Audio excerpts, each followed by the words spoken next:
남대문 안쪽에 시장이 생긴 건 조선 초기에 시전을 설치하면서입니다. 시전이란 나라에서 설치해 임대해주는 시장으로 상인은 특정 상품에 대한 독점권을 갖는 대신 관아에 필요한 물품을 바칠 의무가 있었습니다. 고려 수도 개성에 시전이 있었던 것처럼 조선 건국 후에는 새 수도인 한양에 시전을 설치한 건데 남대문로와 종로에 걸쳐 행랑들이 조성됐지요. 남대문 안쪽 시장이 본격적으로 커지기 시작한 건 대동법이 실시된 이후입니다. 대동법은 각 지방에서 특산물로 바치던 곡물을 쌀로 환산해서 바치게 한 건데 광해군 때 시작해 차츰 대상 지역을 넓혀 숙종 때까지 전국으로 확대됐습니다. 대동법이 시작되면서 1608년 남대문 안쪽에 선해청이 설치됐고 관아 남쪽과 북쪽에 곡식과 배를 보관하기 위한 큰 창고가 세워졌지요. 그 남창과 북창은 현재 서울의 남창동과 북창동이라는 이름으로 흔적이 남아있습니다. 선해청 주변에는 자연스럽게 장이 형성됐습니다. 선해청 주변으로 지방의 특산물을 거래하는 사람들이 모여들었고 선해청에서 봉급을 받은 관리들이 필요한 물품을 구입해 가다 보니 자연스럽게 거래가 활발해졌지요. 남대문 안쪽에서는 새벽시장도 열리기 시작했습니다.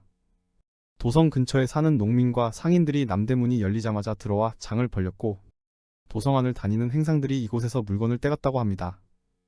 그리고 성문 밖에는 칠패시장이 있었는데 남대문에서 서소문까지 이어지는 꽤 넓은 구역이었고 나라에서 설치한 시정과 달리 칠패시장은 민간이 모여 자연스럽게 형성된 시장이었지요.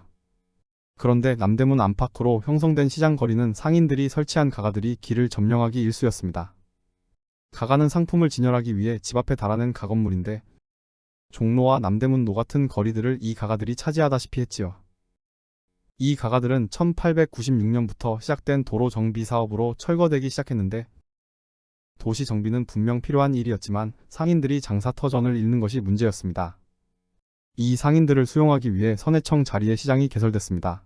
1894년 갑오개혁 때 대동법이 폐지돼서 선해청 창고가 비어 있었는데 이곳을 상인들에게 상점으로 내준 겁니다. 1897년 1월에 개장한 이 시장을 창고 안쪽에 생긴 시장이라고 해서 창내장 혹은 신창안장이라고 불렀습니다. 창내장은 민간을 위한 최초의 상설시장이었습니다. 매일 열어 하루 종일 영업을 했고 시장의 경계가 명확했지요. 청소를 하고 시장을 관리하는 인력을 따로 두었고 대신 시장 사용료를 거뒀습니다. 남대문로와 종로에 있던 상인들은 물론이고 성박 칠패시장 상인들도 창내장에 흡수됐는데 새로 개설된 철로가 시장 구역을 지나게 돼서 자리를 옮겨야 했던 거지요. 왕실에서 갖고 있던 남대문시장 관리권은 1911년 송병준이 대표로 있는 조선농업회사로 넘어갔고 1914년 조선 총독부에서 시장규칙 조례를 제정했을 때 구식시장으로 분류돼 철거 대상이었지만 친일파였던 송병준이 관리하는 곳이라 그대로 남겨두게 됩니다. 시장 관리권은 1922년부터 일본인들 손에 넘어갔는데 임대료를 지나치게 올리자 이에 반발한 조선 상인들이 남대문시장 상인연합회를 창립했습니다. 일제강점기에 남대문시장에서 주로 거래된 품목은 미곡, 과일, 채소, 생선 같은 농수산물과 식료품이었습니다. 해방 후에도 남대문시장은 서울 시내에서 가장 크고 영향력 있는 시장이었습니다. 전쟁 때문에 점포가 거의 남지 않을 만큼 파괴되기도 했지만 휴전 후에 사람들이 다시 모여 천막과 임시 건물에서 거래를 시작하며 시장을 일으켜 세웠습니다.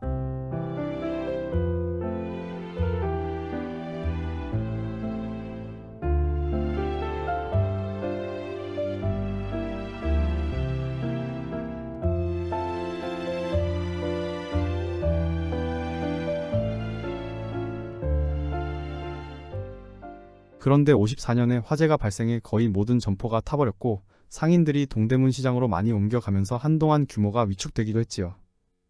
남대문 시장은 소유자가 여럿이었기 때문에 구역마다 개별적으로 재건됐는데 창내장이 있던 자리에 본시장이 들어섰고 그 외에는 개방시장 형태로 운영됐습니다.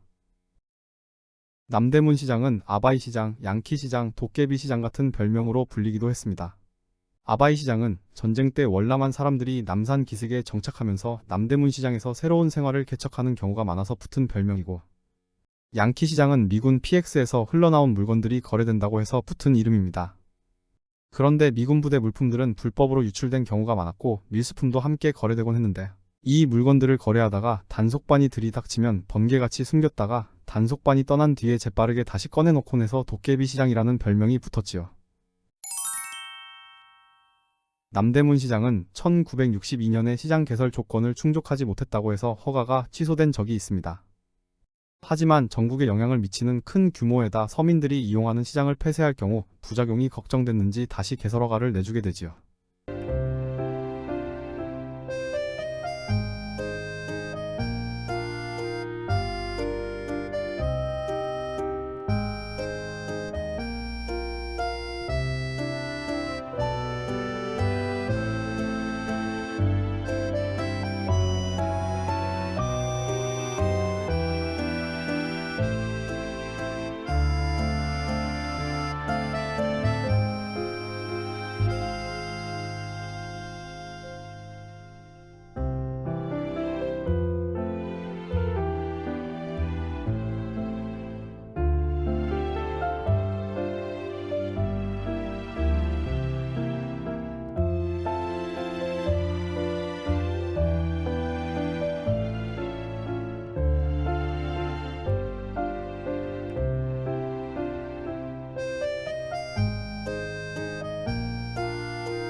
시장의 거래 규모가 계속 커지는 데 비해 공간이 좁다는 점이 문제로 떠오르자 서울시에서는 시장을 현대식 고층 건물로 새로 짓는다는 계획안을 내놨습니다. 그런데 1968년에 큰 불이 나서 개방시장 일대가 타버리자 먼저 3층짜리 상가를 지어 개장하고 추후에 25층까지 점진적으로 개발하기로 했습니다.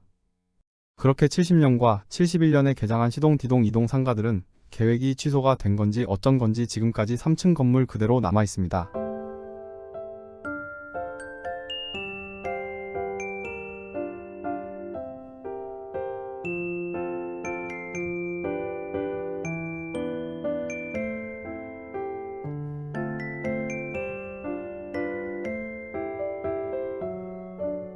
(1975년에) 추가로 개설허가가 나서 시장 구역이 확대되고 주변으로는 재개발이 이루어지며 고층 건물들이 들어서기 시작했습니다. 상동교회가 76년에 12층짜리 건물을 새로 짓더니 그 일부에 세로나 백화점이 문을 열었습니다. 상동교회는 미국 감리교 선교사인 스크랜튼 목사가 설립한 교회로 1901년에 뾰족탑이 있는 예배당을 세웠는데 이 자리에 건물을 새로 올려 일부는 예배시설로 쓰고 일부는 상업시설로 임대해 준 겁니다. 세로나 백화점은 1998년 폐업하고 지금은 일반 상가로 쓰이고 있습니다. 기업이 주도하는 개발 사업도 이루어졌습니다. 80년대 대한화재 빌딩, 삼부빌딩, 삼익프라자 같은 건물들이 들어섰고 2000년에는 매사 쇼핑몰도 생겼지요. 그런데 정작 남대문 시장은 공간 부족 문제를 겪으면서도 재개발이 잘 진행되지 않았는데 지번이 워낙 세분화돼 있어 이해 당사자가 많은데 서로 의견 차이가 컸기 때문이지요. 80년대 남대문 시장은 전국 최고 의류시장으로 부상했습니다. 특히 숙녀복이 많이 거래되면서 남사롱이니 남문 패션이니 하는 말이 유행했고 아동복도 전국 거래량의 대부분을 차지할 정도였습니다. 오늘은 토요일 화장실 갈 때만 입어도 번역 나오는 거예요. 예? 노점에서 매대에 옷을 가득 쌓아두고 골라골라를 외치는 모습은 남대문 시장의 명물이었지요. 한밤중에도 남대문 시장은 물건을 구하기 위해 버스를 대절해 올라온 지방 상인들로 불여성을 이뤘습니다.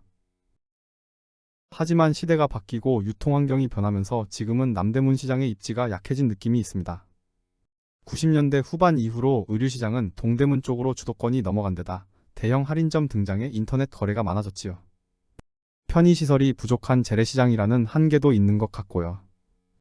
그래도 도심의 역사 깊은 재래시장이라는 의미가 있어서인지 서울의 대표적인 관광 코스로 꼽히는 건 여전합니다.